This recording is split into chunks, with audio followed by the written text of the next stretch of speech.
(12월 15일) 아침 저희들에게 주시는 하나님 말씀은 누가복음 18장 31절로 43절까지 말씀입니다. 말씀을 함께 봉독합니다. 예수께서 12제자를 데리시고 이르시되 보라, 우리가 예루살렘으로 올라가노니 선지자들을 통하여 기록된 모든 것이 인자에게 응하리라.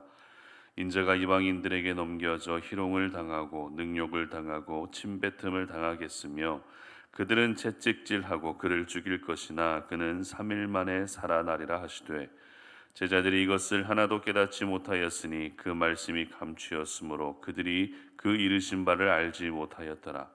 여리고에 가까이 가셨을 때에 한 맹인이 길가에 앉아 구걸하다가 무리가 지나감을 듣고 이 무슨 일이냐고 물은데, 그들이 나사렛 예수께서 지나가신다 하니 맹인이 외쳐 이르되, 다윗의 자손 예수여, 나를 불쌍히 여기소서 하거늘 앞서가는 자들이 그를 꾸짖어 잠잠하라 하되, 그가 더욱 크게 소리질러 다윗의 자손이여, 나를 불쌍히 여기소서 하는지라.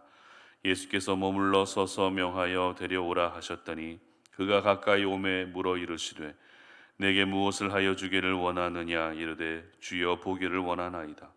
예수께서 그에게 이르시되, 보라, 내 믿음이 너를 구원하였느니라 하시매 곧 보게 되어 하나님께 영광을 돌리며 예수를 따르니 백성이 다 이를 보고 하나님을 찬양하니라. 아멘. 하나님의 사람은 영안이 중요하다. 하나님의 사람은 영안이 중요하다라는 제목으로 오늘 말씀 전합니다. 사람에게는 5가지 감각이라고 해서 오감이라고 하는 것이 있습니다. 눈으로 보고, 혀로 맛을 느끼고, 코로 냄새를 맡고, 귀로 소리를 듣습니다. 그리고 피부로는 촉감을 느끼게 됩니다. 그렇다면 이 오감 중에서 가장 중요한 감각기관은 무엇일까요? 바로 눈을 통한 감각, 시각입니다. 그래서 시각은 모든 감각의 최대 80%까지 인식한다고 합니다. 그래서 미각이나 후각이 없어도 우리를 위험으로부터 가장 잘 보호해 주는 것은 바로 시각이라는 것이죠. 그래서 저희들은 가장 먼저 눈을 통해서 사물을 보게 됩니다. 그리고 눈을 통해서 상황을 인지하게 되는 것입니다. 그런데 이 사람의 눈에도 흔히 3가지 눈이 있다고 이야기합니다. 그 3가지 눈이란 무엇입니까? 육안, 심안, 그리고 영안입니다. 육안은 우리 눈으로 직접 보게 되는 것을 말하죠. 그리고 심안은 우리가 어떤 것을 눈으로 보게 되면 그것을 살피고 분별하고 판단하게 되는 것을 심안이라고 이야기를 합니다. 그리고 영안은 영적으로 판단하고 보게 되는 것을 가리킵니다. 그렇기 때문에 우리가 예수님을 믿지 않는 사람들이라면 육안과 심안만 있으면 되지만, 우리가 예수님을 믿어 하나님의 자녀가 된 이상 육안과 심안뿐만 아니라 영안도 가지고 있어야 하는 것입니다. 왜냐하면 우리 하나님은 영이시기 때문입니다. 영이신 하나님께서 이 땅 가운데에서 영적인 일들을 항상 나타내시기 때문에 우리는 영안을 가지고 있어야 하는 것입니다.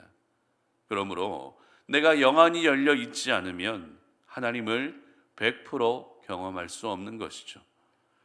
흔히 우리가 영안하면 떠오르는 모습이 어떤 모습이죠? 귀신을 본다거나 아니면 영적인 존재를 보는 것을 떠올리게 되는데, 사실 영안은 그것만이 아닙니다. 영안은 하나님의 역사를 가장 잘 경험할 수 있는 통로라는 것을 오늘 이 아침에 우리가 함께 기억할 수 있었으면 좋겠습니다. 오늘 본문은 2가지의 사건을 함께 다루고 있는데요. 첫 번째는 예수님께서 죽으실 것과 부활하실 것을 알리시는 그런 내용입니다. 그리고 2번째는 여리고에 가까이 가셨을 때 한 맹인을 고쳐주시는 사건입니다. 특별히 저희들은 이 2 사건에서 등장하고 있는 사람들의 모습을 잘 비교하면서 오늘 본문을 묵상할 수 있었으면 좋겠는데요. 먼저 예수님의 죽음과 부활에 관한 이야기를 들은 사람이 누구입니까? 오늘 예수님께서 자신이 죽게 될 것과 부활하실 것을 말씀하신 그 대상이 누구였습니까? 31절 상반절 보시기 바랍니다. 예수께서 12 제자를 데리시고 이르시되, 그렇습니다. 바로 예수님께 부름받아 함께 지냈던 제자들에게 부활과 죽음에 대해서 말씀하셨던 것입니다. 여러분, 예수님께서 제자들에게 이 죽음과 부활에 대해서 말씀하셨다는 것은 다른 사람들은 몰라도 제자들만큼은 알고 있어야 했기 때문입니다. 전혀 말이 통하지 않는 사람에게 죽음과 부활을 이야기해봤자 시간 낭비이기 때문에 그런 사람들에게는 말할 필요가 없습니다. 하지만 제자들은 말이 통하지 않는 사람들이 아니죠. 예수님 곁에서 기적도 경험했습니다. 예수님을 통해서 하나님 나라의 말씀도 들었습니다. 그렇기 때문에 예수님이 제자들에게 죽음과 부활을 말씀하시는 것은 당연하다는 것입니다. 그런데 놀라운 것은 죽음과 부활의 말씀을 들은 제자들의 반응입니다. 그 반응이 어떤 반응이었습니까? 34절 함께 보도록 합니다. 제자들이 이것을 하나도 깨닫지 못하였으니 그 말씀이 감추었으므로 그들이 그 이르신 바를 알지 못하였더라. 어떤 반응이었죠? 예수님의 말씀을 듣고도 깨닫지 못했다는 것입니다. 그 말씀을 전혀 알지 못했다는 것입니다.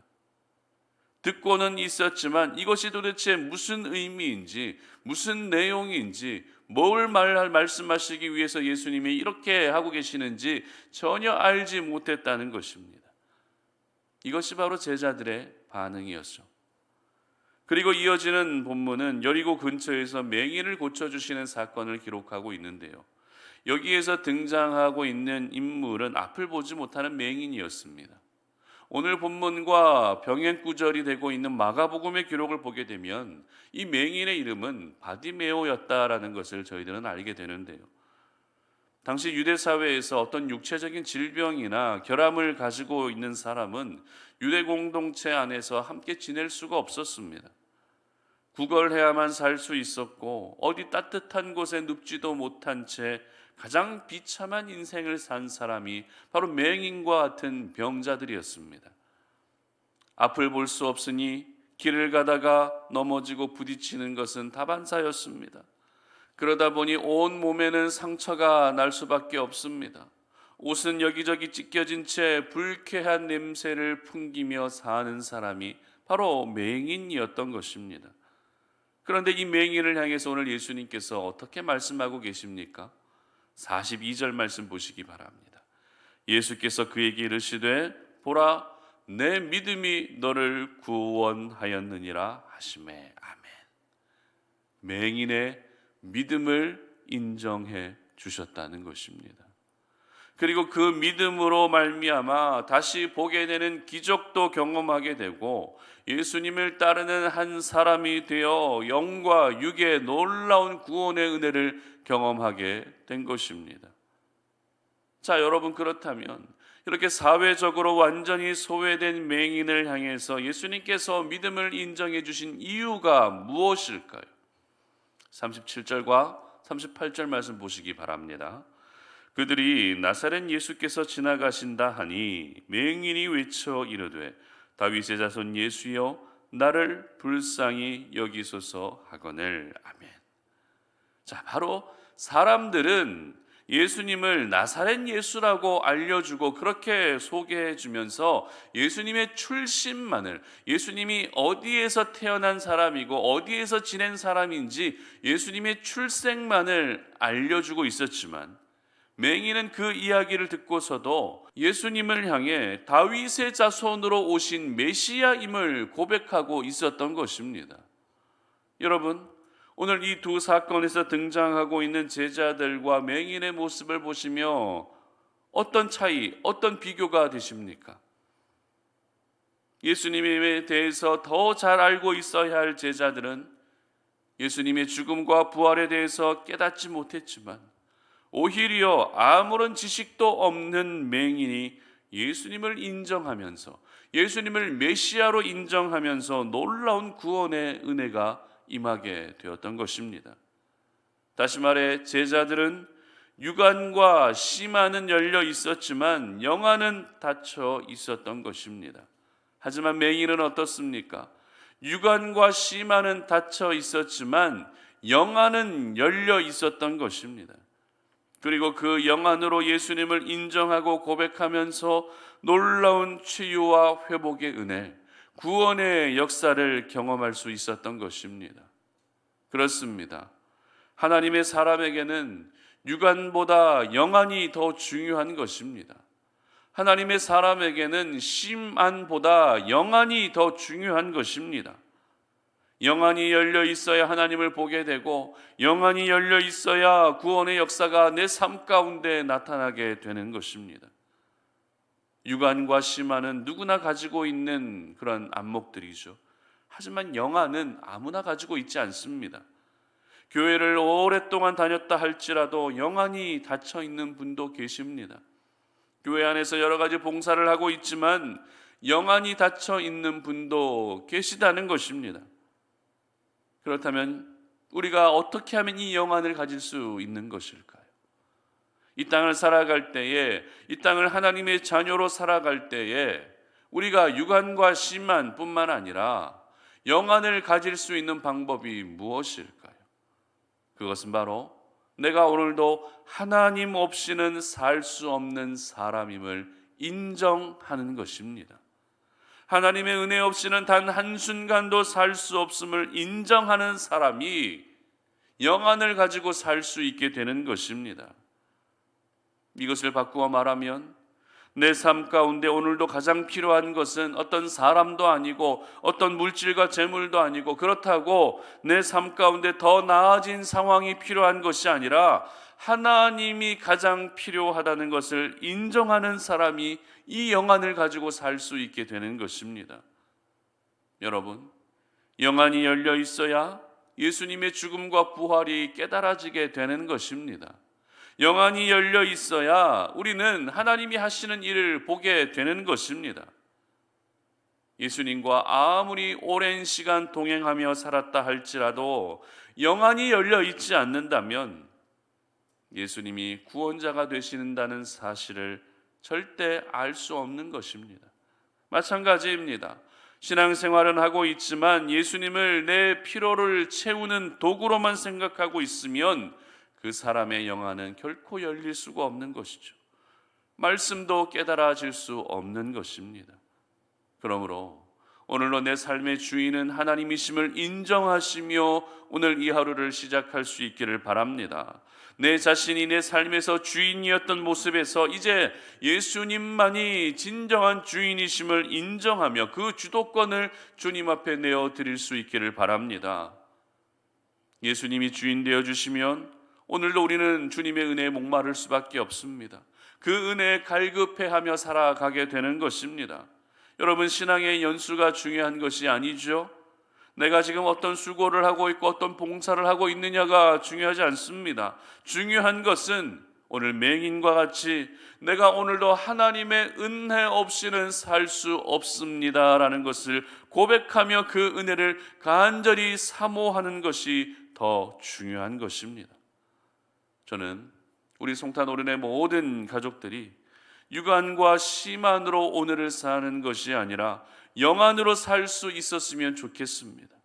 비록 육안과 심안은 닫혀 있다 할지라도 내 영안이 열려 있으면 그 영안이 저와 여러분을 살리게 하는 줄 믿으시기를 바랍니다. 그러므로 오늘 이 아침에 여러분 기도하실 때 하나님, 나에게 영안을 열어 주시옵소서. 내 삶 가운데 하나님을 보기를 원합니다. 하나님을 더 깊이 경험하기를 원합니다. 영이신 하나님, 내 삶 가운데 영적인 일들을 행하여 주시옵소서라고 이렇게 기도하시며 영안을 열어주시기를 간구할 수 있기를 바랍니다. 그리고 내 남편과 내 자녀들도 역시 하루하루 살아갈 때에 하나님이 열어주시는 그 영안을 가지고 이 세상을 해석하며 이 세상을 살 수 있도록 기도하시기를 바랍니다. 그래서 열려진 영안을 가지고 오늘도 하나님의 일하심을 보게 하시고, 그리고 놀라운 구원의 역사가 하나님이 행하시는 영적인 일들이 여러분들의 삶 가운데 충만하게 임하는 귀한 하루가 되시기를 주님의 이름으로 축복합니다. 함께 기도하겠습니다. 하나님 감사합니다. 오늘 이 아침에 우리가 주님 앞에 나와서 이 새벽 제단을 쌓습니다. 주님 앞에 나와 예배하며 하나님을 높여드리며 그리고 하나님이 주신 그 생명의 말씀을 기억하며 오늘 이 하루를 시작합니다. 하나님의 사람에게는 육안과 심한도 필요하겠지만 무엇보다도 영안이 더 필요하다는 사실을 깨닫습니다. 예수님과 오랜 시간 동행했지만 영안을 갖지 못했던 그 영안이 닫혀 있었던 제자들과 다르게 오늘 맹인은 육안과 심한은 닫혀 있었지만 영안이 열려져서 그렇게 예수님을 다윗의 자손으로 오신 메시아임을 고백하며 우리 주님이 행하신 놀라운 구원의 역사를 경험할 수 있었던 것을 기억합니다. 하나님, 우리 사랑하는 송탄오륜의 모든 가족들도 영안으로 살 수 있도록 도와주시옵소서. 육안과 심한은 희미하다 할지라도 열려진 영안을 가지고서 우리 하나님을 인정하며 하나님의 은혜를 고백하며 하나님의 은혜를 사모하며 살 수 있는 저희들이 되게 하여 주시옵소서. 감사드리며 예수님의 이름으로 기도드립니다. 아멘.